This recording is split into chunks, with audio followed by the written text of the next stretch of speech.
Today I'm going to teach you how I would train a dog recall that's not that food orientated. So not every single dog you get is going to be like Otis and think food is the best thing in the world. Some of them may not be that food driven, and there it may be best to utilise toys or just your attention instead of giving them food when they come back to you.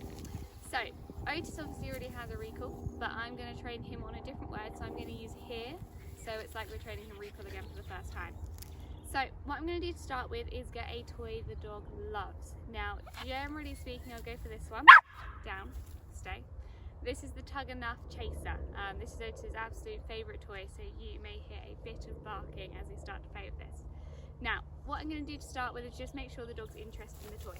So I'm going to have a little bit of a play, check the dog wants to engage, which obviously he does, and then I'm going to make this toy the best thing in the world. So this toy does not come out unless you are directly interacting with the dog.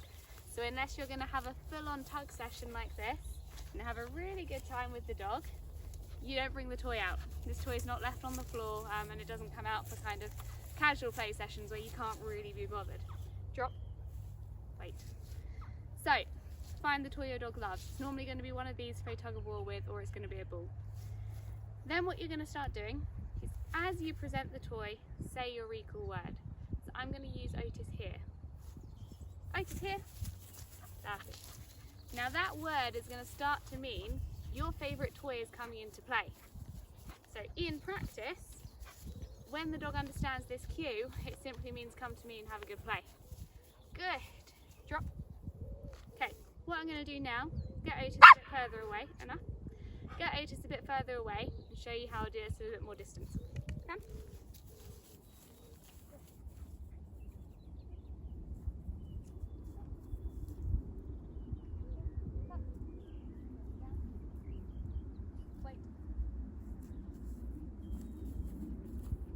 So there are quite a lot of distractions for him here.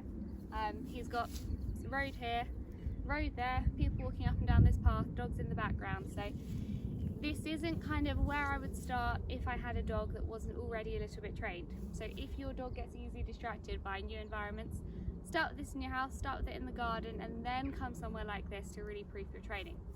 Now what I'm going to do, present the toy, and I'm going to say Otis here as the toy starts moving.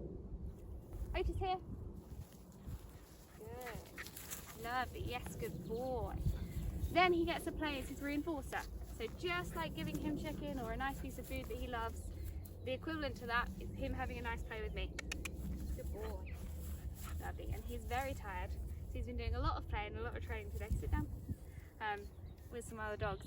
But essentially what you want to start thinking about is using this in the exact same way you would feed. So pair this with your recall cue. As the dog gets to you, have a really good day, a really good game, ask for a drop, and then send the dog away again.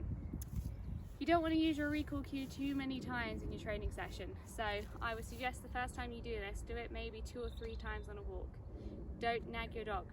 If you think your dog's not going to come back, keep a long line on or go and retrieve your dog physically. Don't use your recall cue at the moment unless you are 99% sure it's going to work, or you're just blunting that command. Good boy.